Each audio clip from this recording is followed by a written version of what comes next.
Good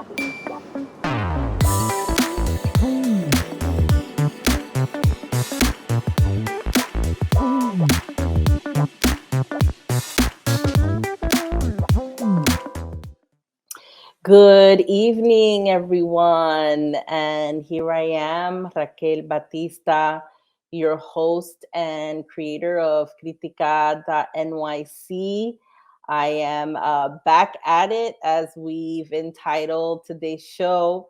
I am so happy to be back here with all of you to be able to talk about the life, work, and politics of the Latinx community in New York City and beyond.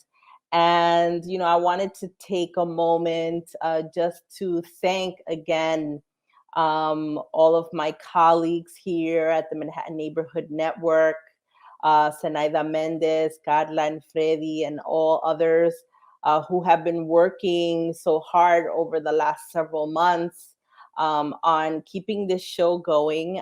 As many of you know, last year, for the last 6, 7 months of the de Blasio administration, I was appointed commissioner of the Mayor's Office of Immigrant Affairs, which was a wonderful experience to be able to work with the mayor and the leadership in New York City to talk about the issues impacting immigrants every single day. I had the honor to work with some of the most smartest and committed people who work at the Mayor's Office of Immigrant Affairs. We got to work on everything from vaccination to assure that immigrant communities all over New York City were getting access to vaccines, assisting and working with groups like CUNY Citizenship Now, Dominicanos USA, to promote and encourage people to become citizens. I had the honor of being able to establish a fund of $1.5 million for Haitian migrants arriving from the border to New York City. New York City is actually the second largest Haitian community in the United States, lives here in New York City, in Brooklyn. So I was really happy to be able to work on putting that together, and also creating the Hurricane Ida Relief Fund to assist those that were impacted by the hurricane back in the first week of September of last year, which was devastating. And since my tenure has ended, I am now committing my time to doing this work again of Critica NYC, to be able to talk about all of the issues impacting our communities, but also looking to see what's next. So all of that, we shall wait and see. But also, I wanted to take a moment to also congratulate the new commissioner of the Mayor's Office of Immigrant Affairs. His name is Manuel Castro, and he is formerly the executive director of the New Immigrant Community Empowerment, which is a community organization mostly working with day laborers and other people in various fields of work, service workers, essential workers. He was appointed, and I know that he has a very deep commitment to the immigrant community. He actually is a David Prize winner. And if some of you might know, about 2-3 years ago, this person decided to create the David Prize, which awards the people who win $250,000 towards them and the work that they do in New York City. And actually, I think the last round of the David Prize just closed in terms of nominations, but it's always something for everyone to be looking at. It's a wonderful opportunity to highlight the work that one is doing in the community, and seeing how you can get that support. So, I think that we'll be seeing a lot of great and amazing things coming up. I also wanted to take an opportunity to also really thank Lucia Gomez. Lucia Gomez has been hosting this show for also the last 6 months. And it was really wonderful to see Lucia in action here on Critica NYC. Lucia and I, we go back to 1999 when I first started working with her. She was my actual boss then. And we were working on the census and making sure that Latinos were getting counted in the census, and that we did work around redistricting. And to this day, we continue to do a lot of that very work. And of course, always bringing it back to our mentor, Angelo Falcon, of which this show is also inspired by, and the name of the show is also inspired by. And it was just really great to see her here. And you will all be seeing her again. She will be back, and we will continue working together. And we're actually talking about, who else we can really start bringing onto the show, and really showing all the voices that we have within our community. So I just really wanted to give her a really big shout out, and really want to thank her for all the work that she did, and her commitment to making this show happen. And then, I want to wish all of our Asian brothers and sisters in New York City a happy Lunar New Year. This year, the community is celebrating the Year of the Tiger. And according to a report on NBC, the tiger represents courage and bravery, resilience and strength. It is also a year of driving out evil. So, we really want to wish all of our Asian brothers and sisters in the Chinese community a happy Lunar New Year, a year of the tiger.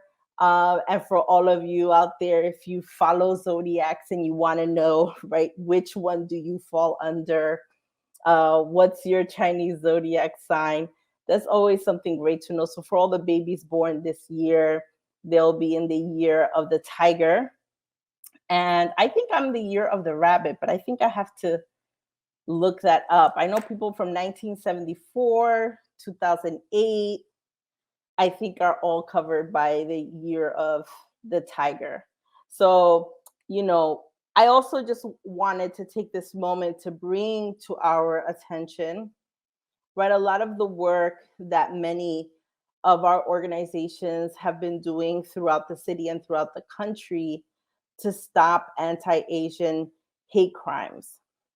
And we know that in this last year, especially with the onset of the pandemic and all of the anti-Asian rhetoric that we were hearing from our former president to others, there has been an uptick of anti-Asian hate crimes.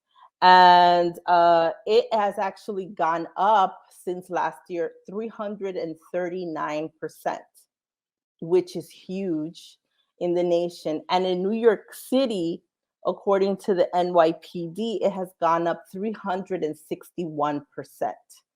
So in years prior, there's been like about 20 or so anti-Asian hate crimes. In this last year, we saw 129 of them. And I wanted to take a moment for us to remember the lives of two Asian people who were attacked and who recently passed away.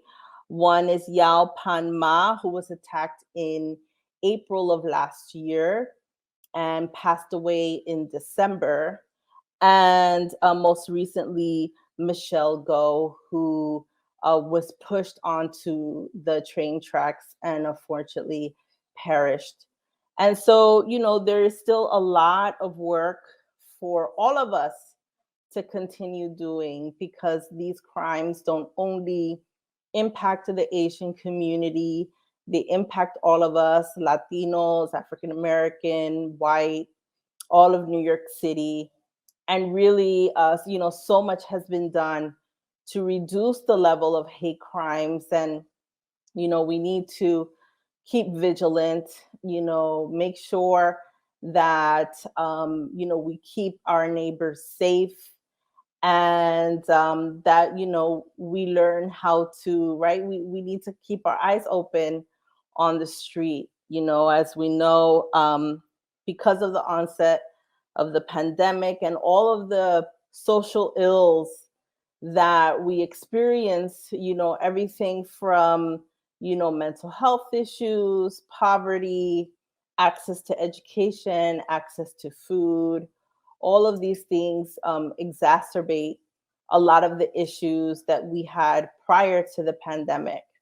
And, we must continue to do the work of educating our community, of talking about these issues and making sure that, they don't happen again. Unfortunately, right, we can't say they're not going to, but really we need to continue to be doing all the work that we need to do in order to reduce these type of crimes.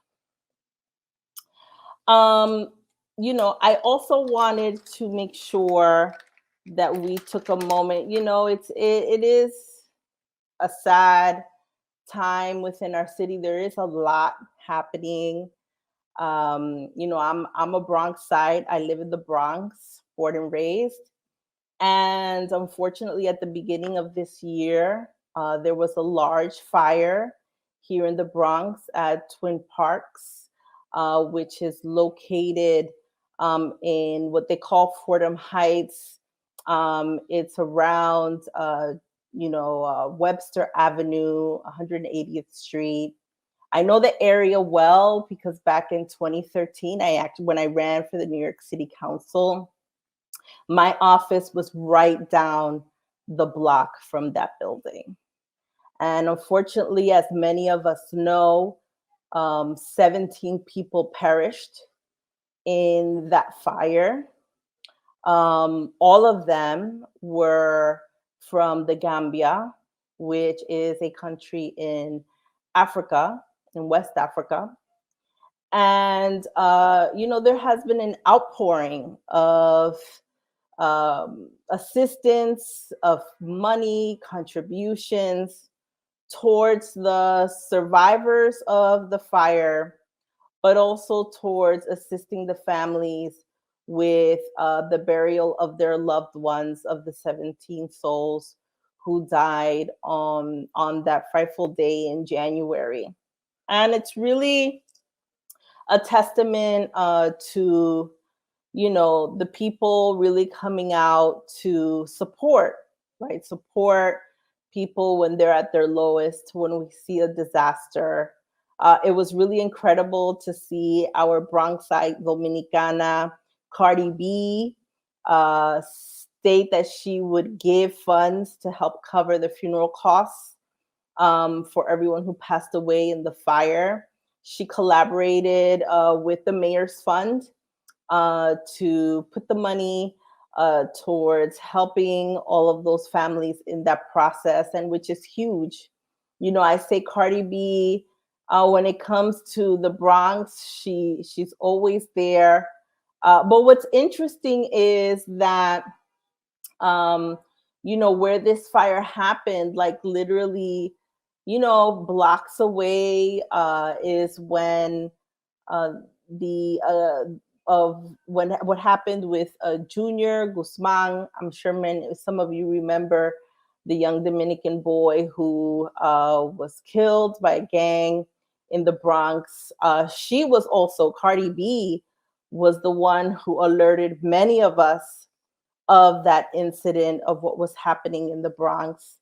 And so, she is still very connected to her neighborhood.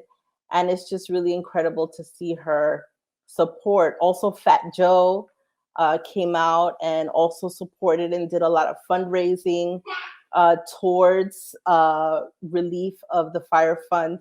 But most notable for me really is the Gambian Youth Organization, which is a newer organization that does community work in that very community. And they started out wanting to raise like 20,000 or $100,000, and they ended up raising over $1 million for the survivors of the fire and the victims of the fire. And they have a storefront where they have a ton of things to be able to give to the survivors of the fire, and they can go and pick up things for free, or they can be delivered at their homes. It really has been incredible. And some things to note: we in the Bronx, we've seen many fires. And over the last several years, some of the biggest and deadliest fires in the Bronx and in the city, have occurred in the Bronx in the last 30 years. So January 9th, that's the fire that we're talking about right now at 333 by Tremont. December 28th of 2017, 13 victims at 2363 Prospect. March 8th, 10 victims at 1022 Woody Crest Avenue. And March 25th, 1990, the 87 victims in Happy Land Social Club. And I have to say, I remember each and every one of those fires, and many of those fires are not very far from one another.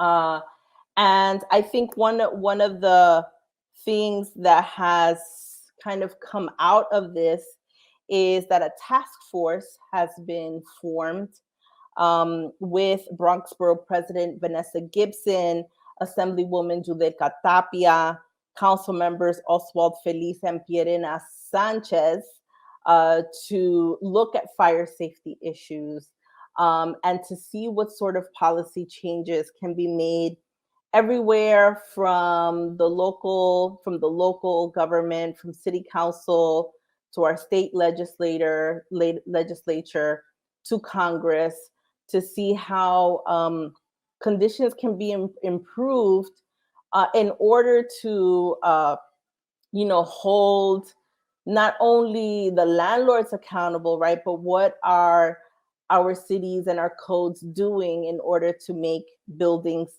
much safer, right? There's many issues that happened in this particular case because of the heater, right? So there's a lot of questions around heat, and was adequate heat being provided? And if not, why not? There was issues with the door closing, and why did this building not have the fireproof doors that automatically close when one leaves their apartment? And I'm sure there's a lot of other questions, right? I would want to know about the materials being used in the buildings, right, to make the walls. Are they, reducing the amount of fire, or is it like this drywall that creates even bigger fires? These are some of the questions I have, and I'm sure a lot of the public has, around this issue of the fires. And, I really wish that this task force really takes an aggressive stance on addressing these issues and looking at how we can prevent the further death, especially as we saw in the list of these victims. We know that the majority of these victims are Black and immigrant communities, right? Latino communities that are dying in these fires. And there just can be so much more that can be happening. And also, educating our communities around fire safety. I remember when I was a young girl, like I was my daughter's age, around like 7 and 8 years old. In the 80s, there were these commercials with the bear to talk about wildfires and fire safety in forests, in parks, in order to prevent fires. We know that in schools, there's a lot of talk, especially in the younger grades, where they talk a lot about fire safety and what to do if there's a fire, right? You drop and roll, and I forget all the other things you have to do. But I think that, at some point there's a disconnect. And I think, especially when you have immigrant communities in particular that arrive to a country and they don't know all the rules, they don't know all the things to do. May have never lived in large building complexes, right? If they come from smaller villages, maybe they don't know, right, how to utilize the fire escape, or all the things that happen, what to do, right, when a fire happens. And in this case of at Twin Parks, a lot of people talked about this young boy, Mustafa, who ended up passing away. And he was the one who was instructing people on what to do and helping people right throughout the fire, right, until it consumed him from the air and his inability to breathe. But these are just all things that we need to continue having a conversation about, talking about how do we prevent these disasters in the future, because it's really sad that in 2022, in an age where we have so much information available for the community, people are connected through their phones, through digital, talk shows like this, that we are not making sure that we cover these issues. So, more to be seen on this, and we'll see what the task force continues to do to hold landlords and to educate our communities on fire safety. So this brings me to our next topic, which is the death of the two NYPD officers, police officers Wilbert Mora and Jason Rivera, who has now been posthumously promoted to detective. It is a very, very sad day, right, when we see two young Dominican people, young men, who decided to go into the service to serve their city, to make their streets safer, more accessible, and to really change policing, right? One of the things that was discussed when we heard people talking about Detective Jason Rivera is that when he decided to go into the police force, he made that decision because he wanted to see his community treated better, right? He didn't want to see his community further targeted. And he wanted to make sure that our streets were safe and that we were really going after the real bad guys, right? The real criminals, and not just targeting, anyone, right? Walking down the street, especially our Black and brown boys and men in our streets. And for me, it has really been very, very sad, right? I mean, there's just so much happening, right? Between the pandemic and the fires, and now this, it just really is devastating to see this, especially to know, right, as a daughter of immigrants, to know that, right, your mother, your father, your whole family put so much into you, so much resources to get you to the point to go to college, go through the academy, graduate, right? And he really was just beginning his life with Detective Jason Rivera. He married his childhood sweetheart. They actually attended Amistad together. And as some of you know, in Manhattan, Amistad is a local school in Inwood, one that was actually hard fought for by the community to create, right? And that school is like a bilingual education school, very much a part of the community.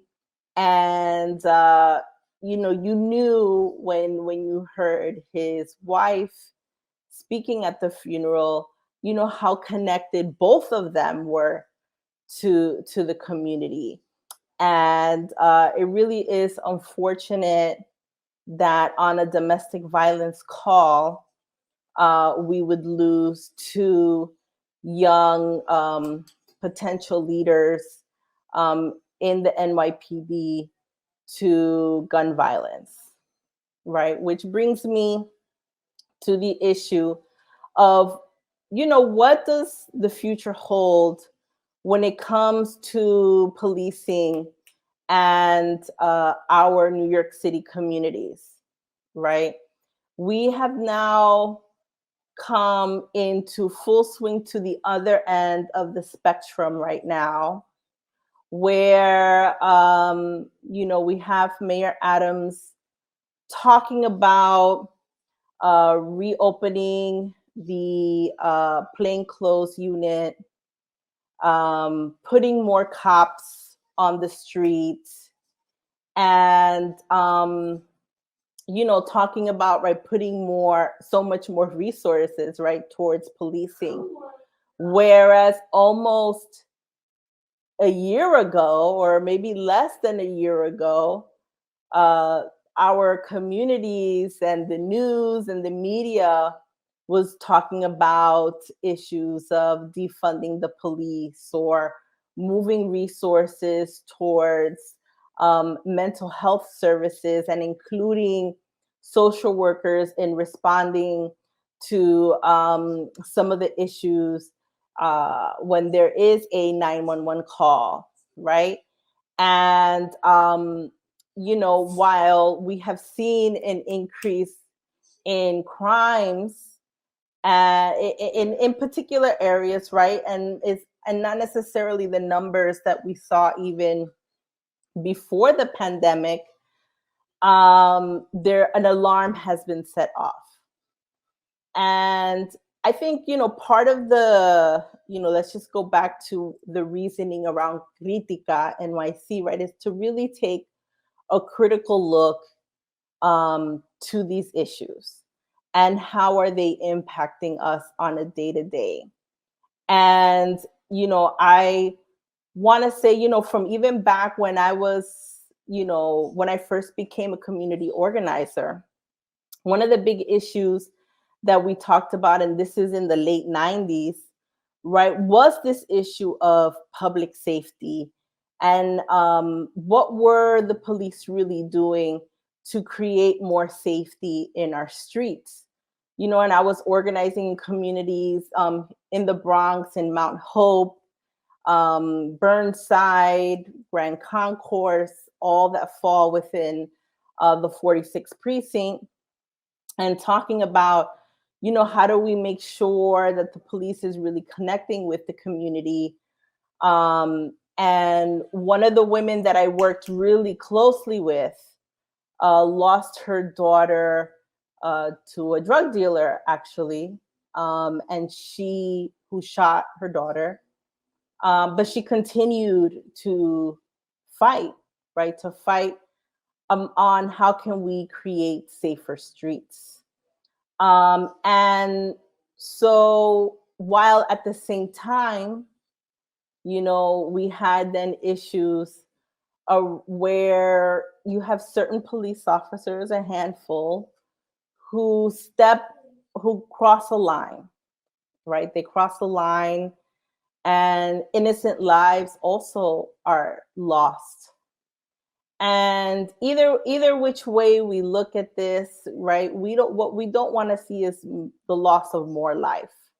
We don't want to see, these young people losing their lives, whether it's the hand of someone who has an illegal gun, or someone who oversteps the boundaries of their duties. We just don't want to see any more death. And what we want to see is some sort of real resolution to addressing these issues of safety, um, reducing deaths, right, because of gun violence or any kind of violence, quite frankly. And, I think these are all very difficult questions. And, tomorrow is the funeral for police officer Wilbert Mora.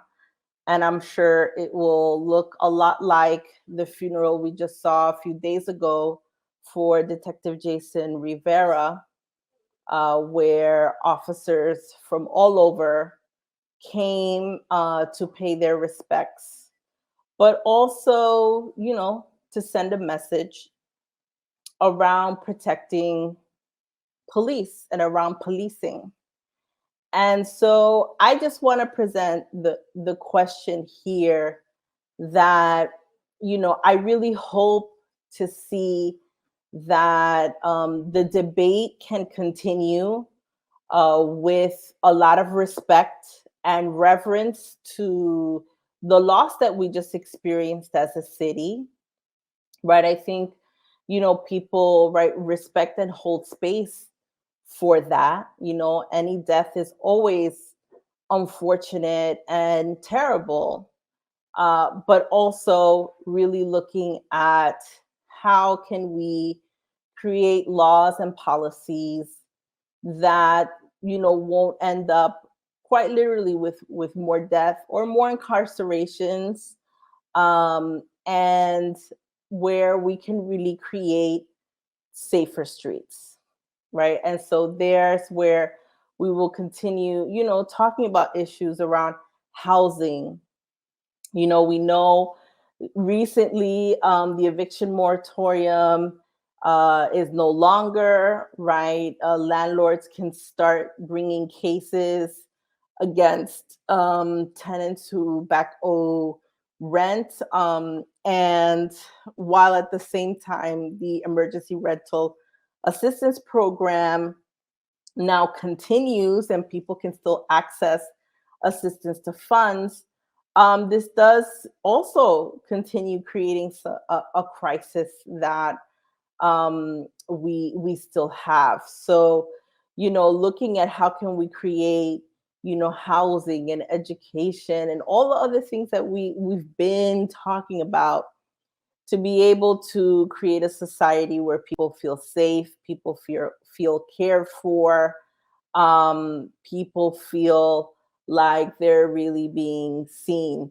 And so I think that, as we continue these conversations, that we're not just thinking about let's just fund the police, while some of that may be important, really looking at what else we need to be supporting. Because as we look at budgets, right, if you look at the federal budget in the United States, over 70% of the budget goes towards the military, and it goes towards military efforts. Very little of our federal budget actually goes towards housing and education, cultural programs, and other, social things that really help to create equity within our communities. Very little of that money goes towards those efforts. And so we need to continue looking at what is our society, really prioritizing and perpetuating, right? As we continue to perpetuate the military, this also perpetuates the gun industry, this also perpetuates illegal guns. And we really need to start looking at how can we really further strengthen our gun laws, really strengthen our housing and education and all of these other efforts to be able to create safer communities. And again, I just want to again offer my condolences on the death of these two officers. It really is very tragic. But this also makes me think that these two young Dominican officers who sacrificed, right? They sacrificed their lives for our city. Also makes me really think about, especially, being Dominican, and the fact that, Latinos are such a big group here in New York City. Almost 30% of the population is Latino, the majority Puerto Rican and Dominican, and how are we as a community really reflected within governments, within businesses, in leadership roles. How much is our community really respected and taken into account? And that's something that I think about always, right? And I think also we need to recognize, right, today is February 1st. We are also starting Black History Month. And, during Black History Month, a lot of our institutions, it's also Dominican Heritage Month. February, it's a one of those shorter months, but there's so many things to celebrate and so many cultures and identities and ethnicities that get celebrated. And it's unfortunate that it is the shortest month. But it also makes me think about, what are we doing to make sure that we're not just doing these performative acts, that we're doing a lot more in order to empower our communities at all levels, right? And in all industries. This is something that we really need to consider and ponder. And I don't think that we necessarily may speak about much of, and I think there needs to be a lot more conversations, especially I think for Dominicans, right? And I focus on Dominicans because I'm Dominican, but also I think about things that occur within our communities that you're like, okay, does that really did that really just happen?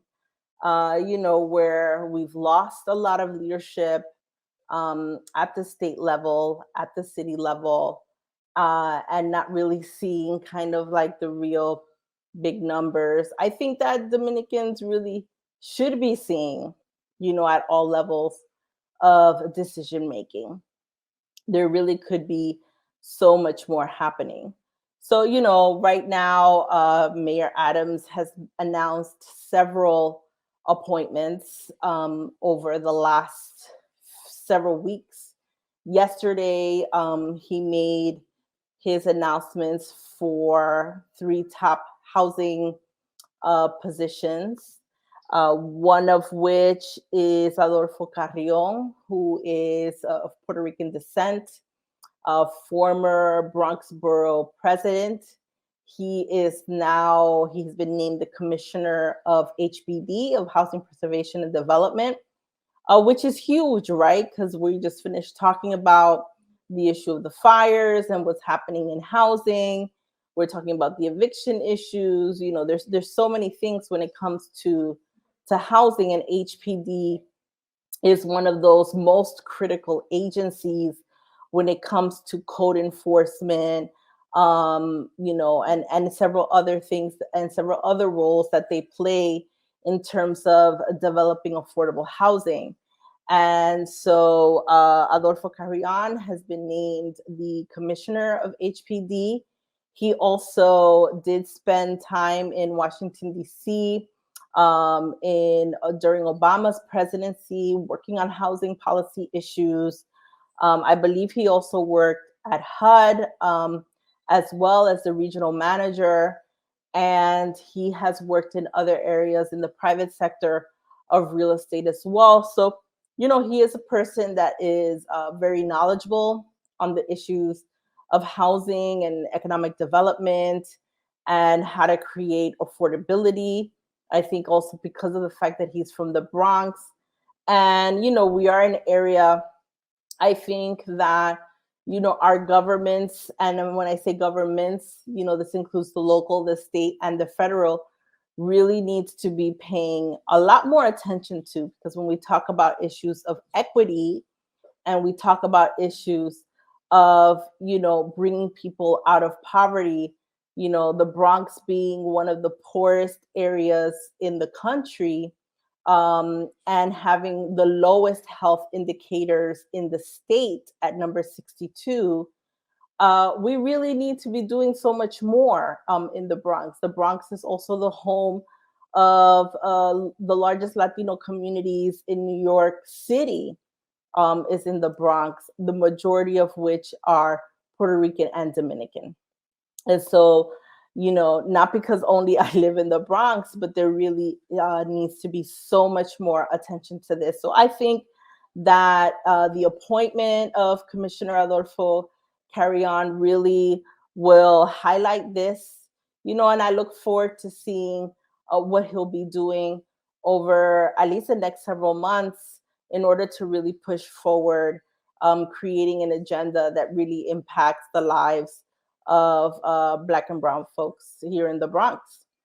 Also, out of there's been several appointments made. Of what I've seen, there's about 53. I'm sure there's a lot more.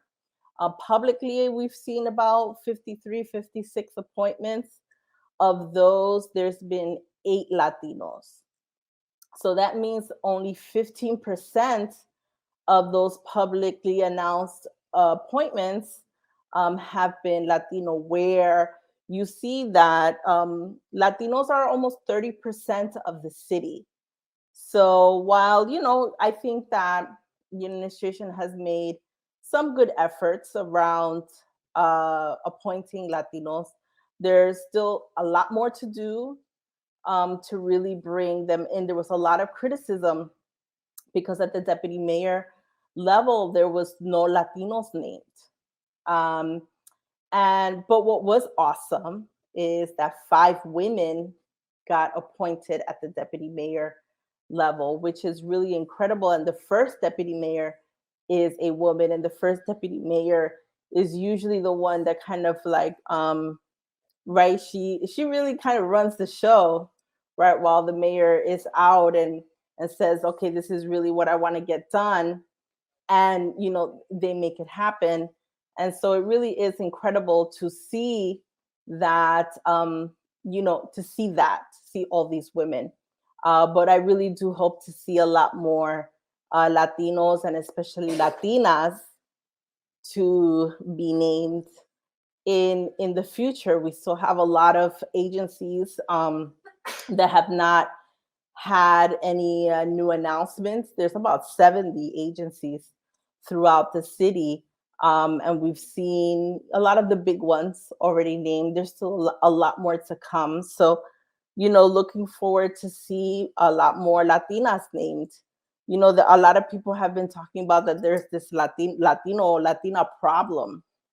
I don't necessarily see it as a problem. There's definitely a lot of qualified, smart, connected Latinas and Latinos to be able to do many of these jobs, right?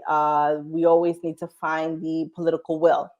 the political will to push, the political will to get people right into these positions, and folks that are right, not just Latino, but are also really good on the issues, understand the issues, and who know how to move the needle, to be able to continue creating equity, and addressing the issues of poverty and education. So, there still is so much to do on that. And linked to this, because everything kind of, is linked to what's going on other fronts.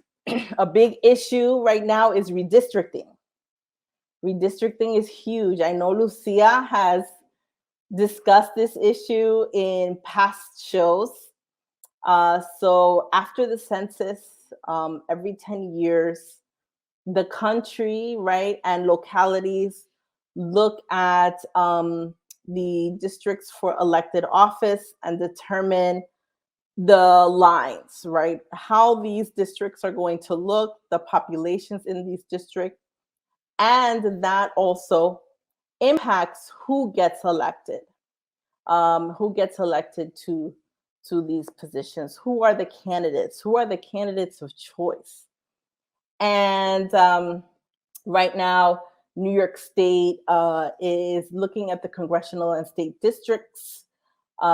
These district proposals have been submitted, and there's still a lot of issues, right? And we've been seeing in the news communities coming out saying there's still so much more to be done on these districts. We need to really take a closer look, at how these districts are being drawn and how they're going to really impact elections coming in the next year and the next several years, and making sure that we preserve, right, the ability to be able to elect, right, Black and Brown, immigrant background elected officials, right? And this goes to also the heart of many of the issues around creating voting rights laws that at the federal level that will really create more of a uniform system throughout the United States. So, we don't see a lot of this, funny business, right? Whether it's, the big lie or, suppressing the vote, really trying to create a standard. And so, there's still a lot remains to be seen on redistricting in New York. And, people will continue pushing to make sure that our communities get represented. And then, with our redistricting also, in December of last year, the New York City Council passed the non-citizen voting law, which basically will allow 800,000 non-citizens to vote in local elections. And this is huge. This is an issue that has been discussed since the early 2000s, where, communities have been saying that anyone who pays taxes and who is a legal permanent resident or has a legal status in New York City should be able to vote in local elections, right? Because we know that all laws, right, impact our lives, our day-to-day lives, right? Whether it's because our child attends the local public school, sanitation is not picking up the garbage on my street, what have you, right? This impacts everyone regardless of immigration status. And this is really a huge step in New York. And after the law passed in December, Mayor de Blasio had, right, 30 days to, whether it was, to veto. He decided not to do that, right? But he didn't sign it into law. It went into law once 30 days passed.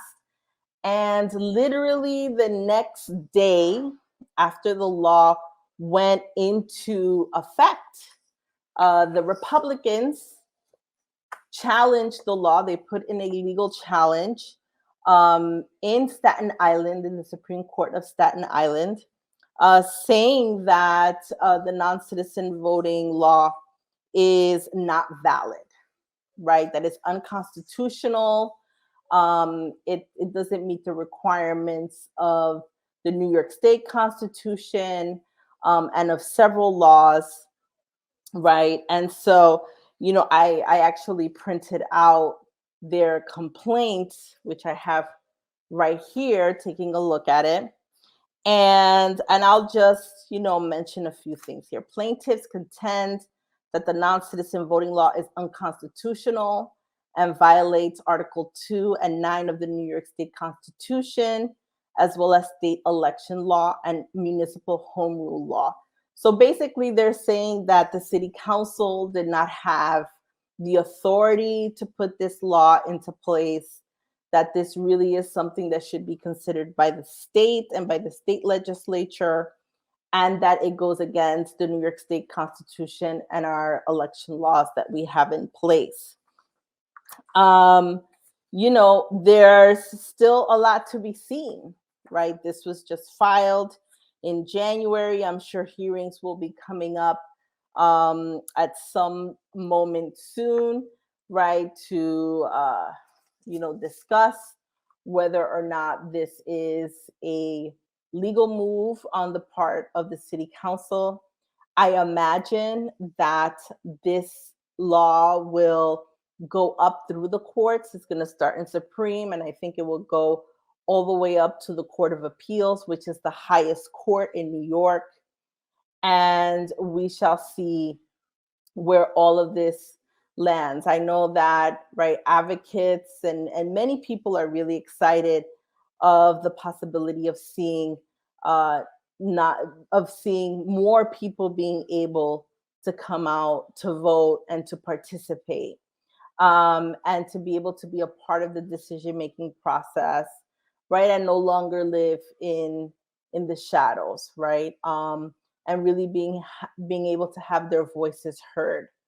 Others are concerned, right? There is the folks who filed this case, and the Republican State Committee and the Republican National Committee.